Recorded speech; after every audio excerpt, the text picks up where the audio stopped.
Hey everyone, welcome back to the channel. I'm really grateful to have you here today, because what we're about to dive into is not just a topic, it's a profound transformation. Have you ever felt trapped in your own mind? Constantly overthinking, overwhelmed by anxiety, or searching desperately for a sense of calm? If that resonates with you, then today's journey through the ancient wisdom of the Diamond Sutra might be the key you've been looking for. Today, I want to bring to your attention 3 extraordinary lines from the Diamond Sutra, lines that, when deeply understood, have the power to shift your entire perspective on life.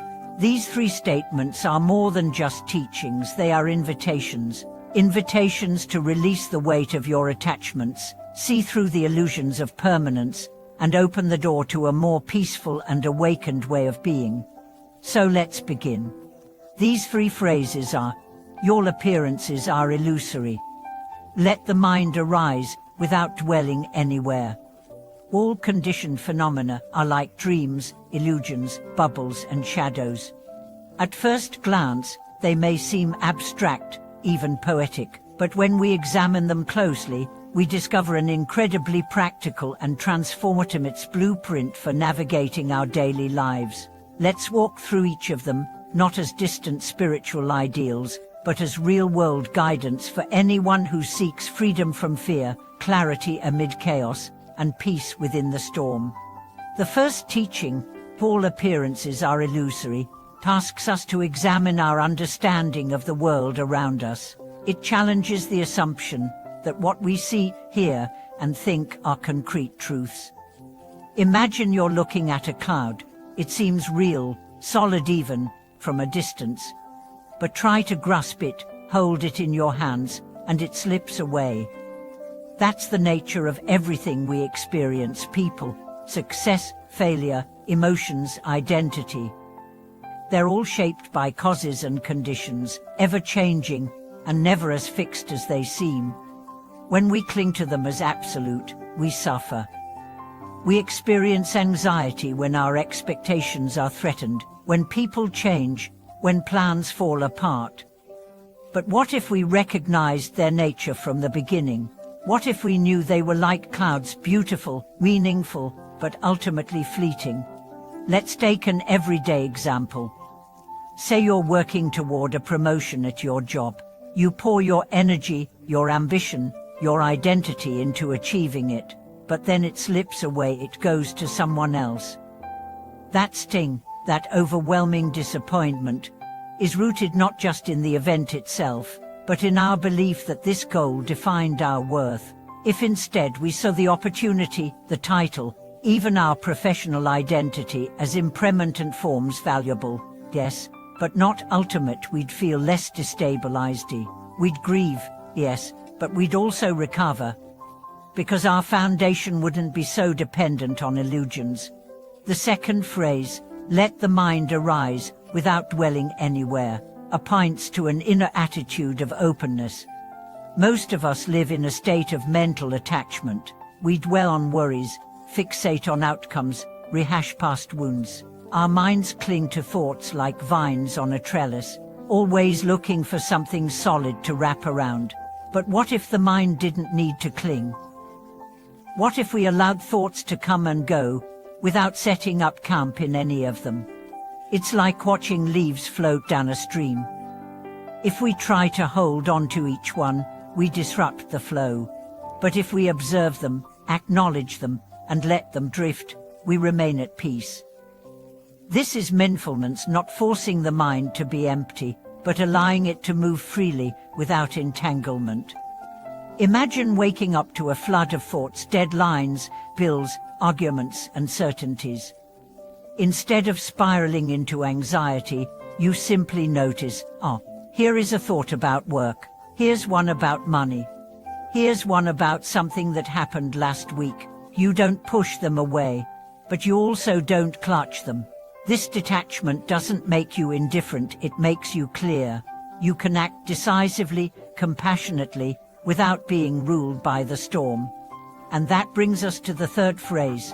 All conditioned phenomena are like dreams, illusions, bubbles, and shadows. If you've ever woken from a dream and felt relief that it wasn't real, you already know something about this teaching. The sorrows and joys of our waking lives, the victories and losses, they too are dreamlike.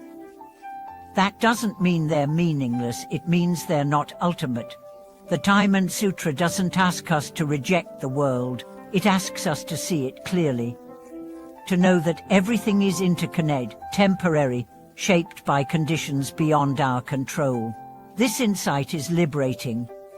When we grasp it deeply and not just intellectually, something shifts. We stop being so anxious to preserve what cannot last. We stop being so fearful of losing what was never truly ours to begin with. When we internalize these teachings, anxiety naturally lessens. Why? Because anxiety often arises from clinging from the belief that we must control outcomes, that we must prevent loss at all costs. But when we see that everything is transient, that even our fears are momentary appearances, the need to control dissolves. In its place is a quiet acceptance, not of defeat, but of flow, and from that flow comes strength.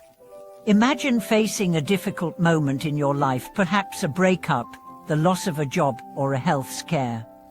These moments shake us, but through the lens of the Diamond Sutra, we began to soften our grip. We say, this too is a passing shadow, a dream-like ripple on the surface of life. And even if tears come, even if grief lingers, we hold them lightly. We don't drown.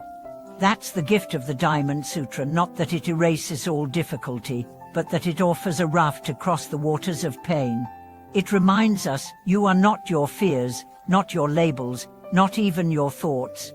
You are the witness, the awareness behind them. And that awareness is spacious, clear, and unfaken. And now, you might wonder, how do I start applying this in my life? You don't need to become a monk or retreat to a mountaintop. You start by watching your mind. You start by questioning your attachments. Each time anxiety arises, ask yourself, what am I clinging to? What appearance do I believe is permanent? Then, return to breath, return to presence. Let the mind arise without dwelling anywhere. Over time, this becomes a habit, a new default. And from there, peace begins to take root, not as a distant goal, but as your natural state. As we wrap up today's journey, I want to leave you with this reflection. The world will continue to spin. People will come and go, successes will rise and fall. But within you, there can be stillness, not because the world stops moving, but because you've stopped grasping, and that stillness, that freedom, is your true home. Thank you so much for watching this video. I hope the teachings from the Diamond Sutra offered you even a small doorway to peace.